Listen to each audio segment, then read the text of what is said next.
Olá, sejam bem-vindos ao podcast do primeiro Congresso Internacional de Direito Médico da Saúde, Bioética e Direito dos Autistas. Direto aqui de Brasília, o congresso está acontecendo e é lógico que a gente não podia, nos bastidores, pegar todo esse pessoal que veio aqui para falar um pouquinho, não só sobre a história deles, mas sobre o direito da saúde. E os nossos primeiros entrevistados são, olha só, vou falar aqui para vocês, doutor Denis Moraes e doutora Mirna Mouzinho. Sejam muito bem-vindos. Obrigado. Obrigada. Obrigado, Carla. Vamos começar aqui, né? Eu gosto de perguntar sempre, de início, como é que você chegou no direito da saúde? Como é que você chegou no direito, doutora Mirna? Conta pra gente. Vamos lá. Obrigada pelo convite. É uma honra estar aqui, ladeada de grandes pessoas, né, do direito médico. Então, quando eu fiz o curso de direito, eu não imaginei que eu ia me apaixonar pela área do direito médico e da saúde. Nunca imaginei mesmo. E quando eu terminei o curso de direito, veio o diagnóstico do meu filho. Então, eu tive que parar o estudo para a OAB. Qual a idade que ele tinha? Ele tinha 2 anos e 5, 6 meses. Uhum. E aí, eu tive que parar os estudos para cuidar do meu filho, para ir atrás de terapias, buscar atendimento, entender esse universo que até então eu desconhecia. Uhum. Isso foi em 2016. Eu desconhecia totalmente o que era o autismo. E assim que veio o diagnóstico, eu tive que estudar para poder ajudar o meu filho. E, consequentemente, eu estudei para a prova da OAB já visando a questão de lutar pelos direitos do meu filho. Né? Essa foi a primeira intenção e objetivo de fazer a prova da OAB e passar e ser advogada por conta disso. Até então, eu pensava em ser concursada, né? Até que veio o diagnóstico. Nunca pensei em advogar. Nunca. E aí, quando veio o diagnóstico do meu filho, que eu pensei, puxa, eu preciso estar nessa área, porque eu via nos bastidores das clínicas muitos pais e famílias atípicas em questão, assim, muito triste os relatos, né, que eu ouvi. Então, isso foi me comovendo de uma maneira que eu falei assim, não, eu preciso estar nessa área, justamente para poder ajudar outras famílias, não só o meu filho. Entendi. Então, eram famílias que saíam 300 quilômetros à distância para fazer uma terapia na capital, e moram em Teresina. Então, e era relato de família, de pais que abandonavam quando descobria que o seu filho tinha deficiência, mãe solo, com 2, 3 filhos autistas. E aí, cada vez que eu ia para as clínicas, para o meu filho ter o atendimento, eu ouvia esses relatos. Né? Então, e aí eu entendi que eu precisava fazer algo a mais. Entendi. Foi aí que eu mergulhei mesmo de cabeça no direito dos autistas, fiz a prova da OAB. E com 1 ano de advogada, eu assumi a presidente da Comissão de Autismo da OAB Piauí e faço um trabalho lá totalmente voluntário e ajudando várias famílias atípicas. Olha, que bacana. E você é uma jovem advogada, né? Você estava me contando aqui, você tem 2 anos. Apesar dos 35 anos de idade, eu só tenho jovem advogada. Eu tenho 2 anos aí na advocacia. Então, quando eu peguei a carteirinha, eu já fui logo querendo aprender, fazendo curso, especialização, para aprender mais sobre o direito dos autistas. Nunca mais pensou em concurso? Não, nunca mais. Nunca mais. Eu acho que vou ficar aqui para sempre, viu, doutor Denis? Bom, doutora Mirna vem do Piauí, né? E o doutor vem de onde? Eu venho de Vitória, lá do Espírito Santo. Capixaba, né? Um carioca erradicado no Espírito Santo, né? Já estou na metade da minha vida no estado do Rio, agora a outra metade no Espírito Santo. Originariamente do Rio, mas ainda por como terras. Os colegas brincam, né? Ainda tem uma estação fora do ar aí, meio fora de frequência, aí, chiando. Sua primeira formação foi qual, doutor? Eu sou administrador. Né? Em relação à média das pessoas, eu entrei um pouco tarde na faculdade. Não existe média, não existe isso, não existe. Entrei na faculdade já próximo aos 30 anos. De direito, que você fala? Não, a primeira. De administração. Né? E de lá para cá não parei mais de estudar. Continuo estudando. Então é daqueles assim, profissão estudante mesmo. Eu tenho necessidade de absorver novos conhecimentos. Que bacana. Só fico inquieto. Que bacana. E o direito surgiu na sua vida como? Como você... Em 2013, eu tive o diagnóstico tardio do meu filho. Tardio por quê? porque ele foi diagnosticado aos 8 anos, mas desde os 2 a gente sabia que tinha uma coisa diferente com ele. Né? A mãe dele era da área da saúde, é médica, né? E a gente sabia que, comparando o desenvolvimento dele com a média das crianças, a gente percebia que tinha algumas coisas diferentes, e a gente procurou alguns especialistas e ninguém diagnosticava. Aí, aos 8 anos, a escola que ele estudava na época chamou a gente e falou, olha, vamos investigar, né? Aí a gente foi investigar e descobriu e fechou o laudo aos 8 anos, né? Tá. Ele, assim, é o autismo de grau 1, né? Mas, como a gente fala, não é menos nem mais autista do que qualquer um outro, né? Exatamente. Ele tem as necessidades dele, ele tem como eu falo nas minhas palestras, a formatação dele é única, não vai ter outro autista com a mesma formatação, pode ter alguma coisa parecida, mas a formatação de cada autista é única. Por isso que o autismo é tão complexo. O autismo é uma coisa nova, e tão complexo e difícil das pessoas que não vivem a realidade entenderem. E, diante disso, eu fui procurar melhorar a qualidade de vida dele. Aí a gente estava pesquisando uma escola que ele se tornasse mais adaptável, que fosse maior, porque ele tinha crescido. E nessa escola, o coordenador, eu fiz uma visita, e no dia que eu levei ele para ele testar, para eu ver a reação dele na escola, aí, conversando com o coordenador virou para mim e falou que não podia ter 2 crianças deficientes mentais na mesma sala.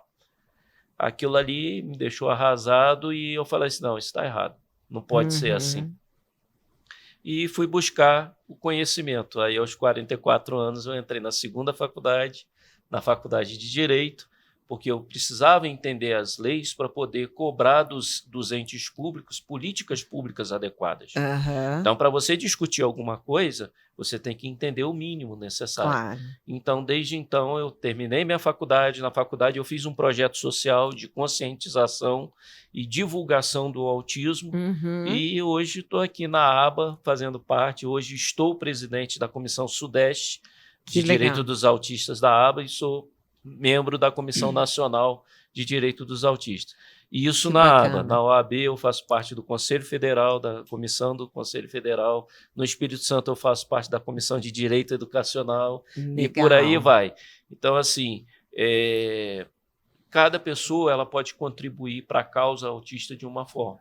Eu escolhi entender a legislação e discutir e levar o assunto autismo talvez em lugares que a maioria dos pais, as famílias autistas não conseguem, porque elas ainda têm uma grande dificuldade, que são os primeiros degraus, que é garantir a saúde, as terapias, a educação adequada, a socialização, a vida pacífica em condomínios, que isso também é bem problemático. Então, assim, são N problemas que a família de autistas vivencia. Então, assim, eu acho que cada um tem que perceber a sua vocação e ir atrás para poder tornar isso factível e melhorar e tornar a sociedade mais humanizada. Que bacana. E, doutora Mirna, qual o caso, assim, que mais lhe chamou a atenção? Que foi mais emblemático, que lhe tocou mais, ou curioso, que você já vivenciou nessa sua prática do direito dos autistas aí? Eu sempre falo assim, que quando você vive essa realidade é diferente, né? Então, por eu ter um filho autista, eu já automaticamente já me coloco no lugar daquela família. E aí teve um caso que chegou, que a família também descobriu tardiamente o diagnóstico do seu filho, com 10, 11 anos, e até então ele não tinha feito nenhuma terapia. E aí a família não sabia onde buscar, quem recorrer, tinha plano de saúde, mas não sabia, chegava para as operadoras e falava que o filho era autista, sem conhecimento técnico, digamos assim, né, básico nenhum. E aí chama a atenção porque segundo os familiares, era um nível de suporte 1 que foi para o nível de suporte 3, justamente pela falta de terapias durante a neuroplasticidade cerebral, né, que a gente tanto fala, que é a janela de oportunidades que a criança tem no início da sua vida, onde o cérebro consegue absorver mais. Então, essa criança, ela perdeu essa janela. Né? Então, ela começou tardiamente o tratamento e tocou porque a família tinha direitos, né, em relação aos direitos autistas, mas não sabia como buscar, onde buscar, recebia o não da operadora e ficava por isso mesmo. Esperava, protelava, plano de saúde, e não chegava nunca, até que a gente conseguiu entrar com a ação e deu tudo certo. Faz terapias, está em tratamento correto, pela ciência ABA. E consegue regredir, na sua experiência? Eu sei que não é... eu não tenho muita propriedade para falar, né? Mas as terapias, elas ajudam de uma forma que é até às vezes inexplicável, né, doutor Denis? Para a gente, advogados, porque ele consegue, se fizer as terapias da forma correta, o manejo correto, ele consegue ainda ir para o 3, do nível suporte 3 para o 2, que é o moderado, né, que a gente chama moderado. Entendi. Então, consegue, se fizer o tratamento da forma correta. Certo? Entendi. O meu filho, por exemplo, ele tem 9 anos, ele começou a falar com 5 anos. Então, o diagnóstico dele eu considero até tardio, porque eu tenho clientes que descobriu que a filha era autista com 8 meses de idade. Tem o diagnóstico bem mais cedo. Quanto mais cedo, mais precoce, melhor o desenvolvimento da criança. Então, meu filho teve eu falo que meu filho ele teve autismo regressivo. Porque ele tinha as habilidades, ele foi adquirindo ao longo dos anos, e aí chegou, perto dos 2 anos, ele teve aquela poda neural, né, que os médicos tanto falam, e ele regrediu. Ele falava papai, mamãe, e parou de falar. E aí o que costumeiramente chamam de autismo regressivo. Então, ele voltou a falar com 5 anos de idade, através das terapias que ele começou com 2 anos e 11, quase 3 anos. Né? Entendi. Ou seja, o lapso de tempo aí para começar as terapias foi gigantesco, porque eu estava esperando, na época, o laudo, sendo que a lei garante que tem o diagnóstico precoce e direito ao tratamento antes mesmo do diagnóstico fechado. Na época, eu não sabia desse direito. Entendi. E aí o meu filho ficou entre quase um ano para vir o diagnóstico e começar as terapias. E na opinião de vocês, principalmente o doutor Denis, que passou essa experiência com a escola e tudo mais, a falta de conhecimento da sociedade, eu acho que é como um todo a sociedade, afeta mais as escolas, no relacionamento com a criança. O problema maior acaba sendo centrado nas escolas ou no social mesmo? Bom, tudo no autismo é complexo. Nada tem uma resposta simples e clara e objetiva. Mas assim, então vou ser mais objetiva. Quem está mais ou quem está menos preparado para uma criança autista? Hoje eu vou falar com você que é a sociedade no modo geral. A sociedade. Então, assim, eu sou ávido por conhecimento. Uma vez tendo o diagnóstico do meu filho, eu fui para a internet e comecei a procurar artigos. Eu não fui procurar opiniões, eu fui procurar dissertações e teses de mestrado e doutorado sobre autismo para poder estudar. Entendi. E eu não achei quase nada em português, foi em língua estrangeira, e me especializei depois em autismo, né, como a doutora Mirna falou. No autismo tem até um neurologista famoso lá na minha região, que ele fala, autismo é tempo. Né? Então, o tempo é o fator primordial. O tempo de você diagnosticar, quanto mais cedo, é primordial. Depois, o que a doutora estava falando. Depois de diagnosticado, o tempo de reação da família sair das fases, que é a primeira fase do autismo é a negação, depois vem o luto, para você passar para a ação, né, isso também é primordial, que quanto mais curto isso, maior benefício para a família e para o indivíduo. E ainda o tempo do tratamento. O autismo não tem cura, não se sabe a origem, é genética. Nas minhas palestras, para colocar de uma maneira fácil e mais didática, é um computador que veio com a formatação diferente. Então, a gente tem fases da criança, a gente tem fases do desenvolvimento do cérebro do ser humano. Né? Então, eu tenho lá a neuroplasticidade, que é a capacidade do cérebro fazer novas sinapses. né? Todo o nosso sistema nervoso, ele consegue fazer novas ligações.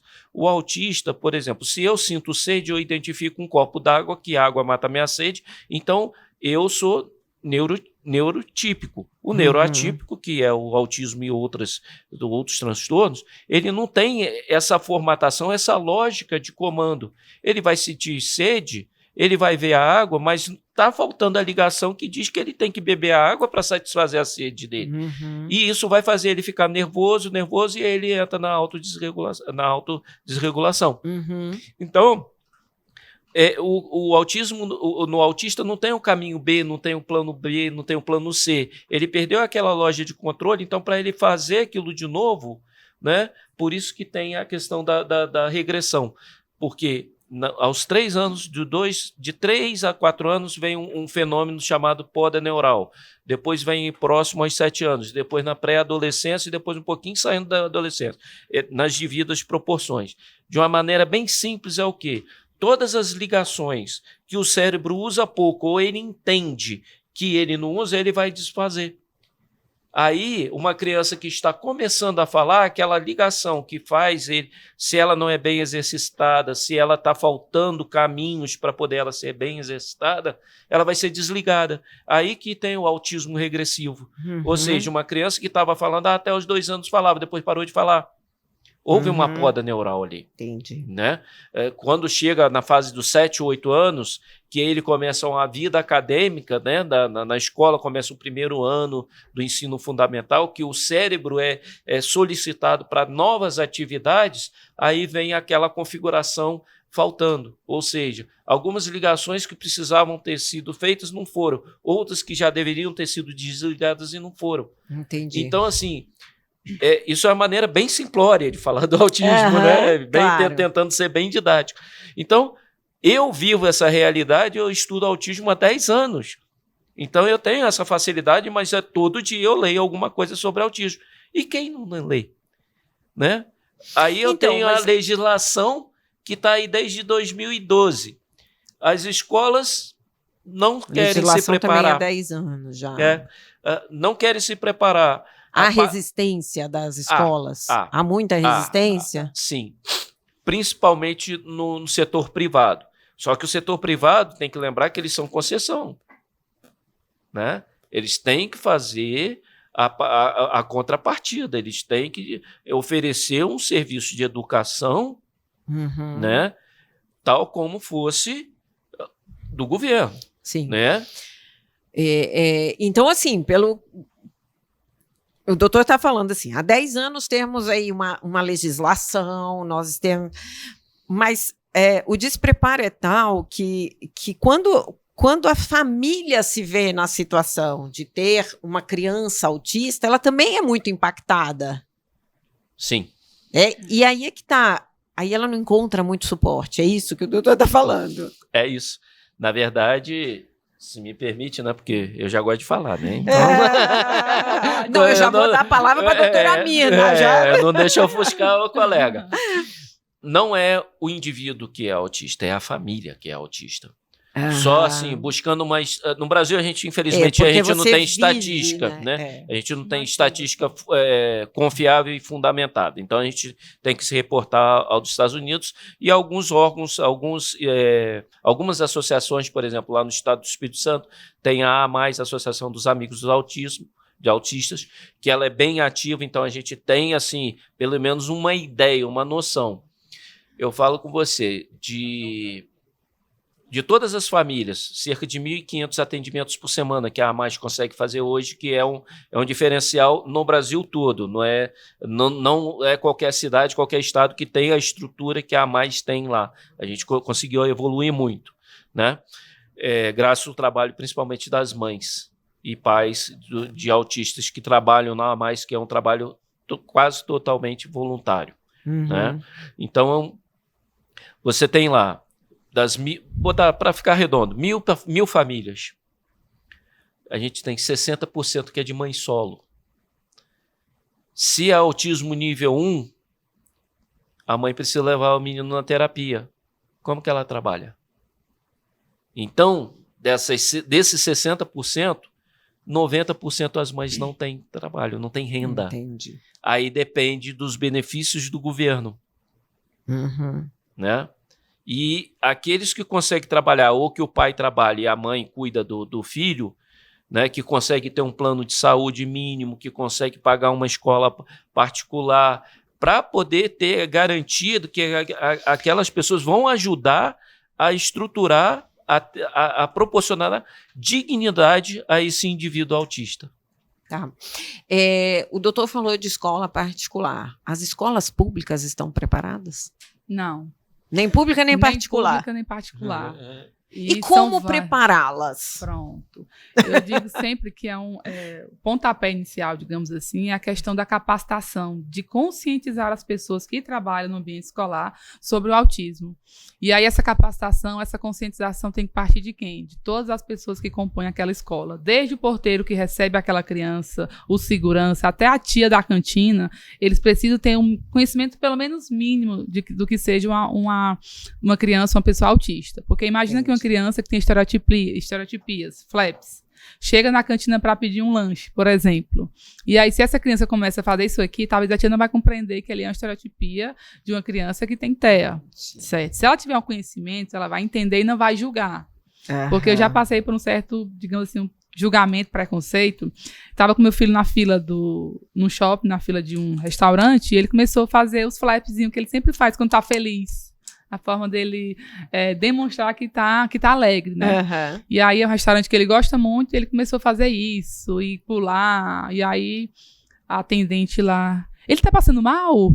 Aí eu falei, não. Aí eu fui explicar um pouquinho para ela o que é autismo, o que é estereotipia, quando é que ele faz esses comportamentos. Então ela pediu desculpas, né, pela pergunta, e ela tentou compreender um pouquinho mais, porque é o que eu falo, falta muita informação, né, tanto do poder público, e aqui eu estou falando das escolas em especial, e das escolas particulares também, o que é o autismo, como é que eu posso fazer para que a minha escola ela seja de fato inclusiva, o que é que eu preciso preparar nesse ambiente para que essa criança ela seja bem recebida e tenha os direitos dela respeitados, porque é direito à educação, é um direito fundamental. Sim. Está na nossa Constituição Federal e em diversas outras leis, a Lei 2764 de 2012, que é a Lei Berenice Viana, que é conhecida como a Lei dos Autistas.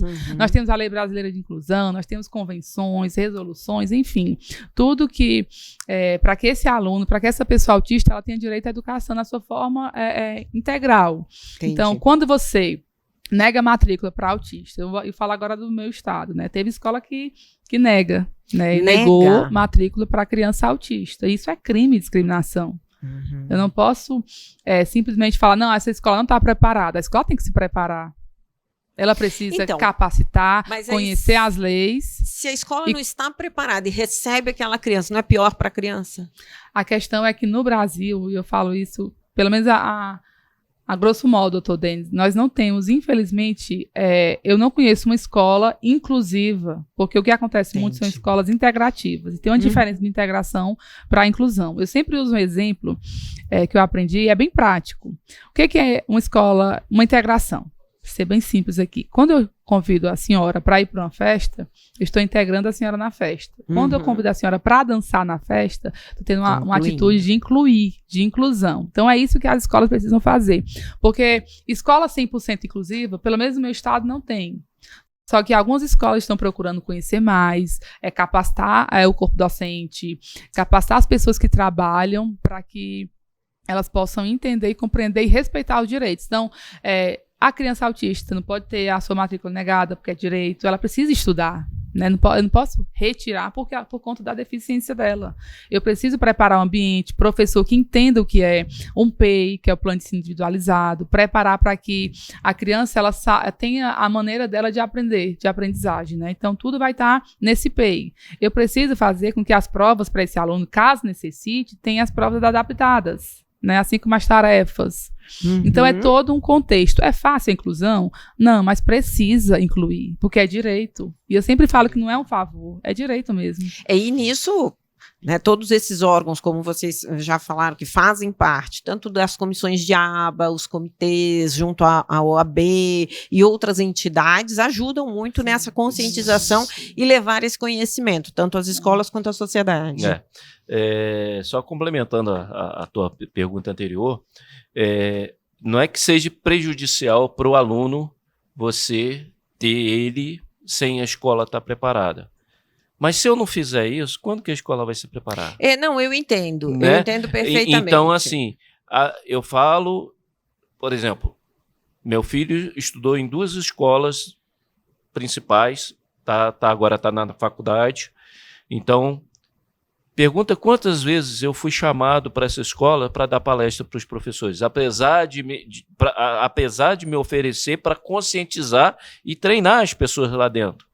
A escola não é receptiva.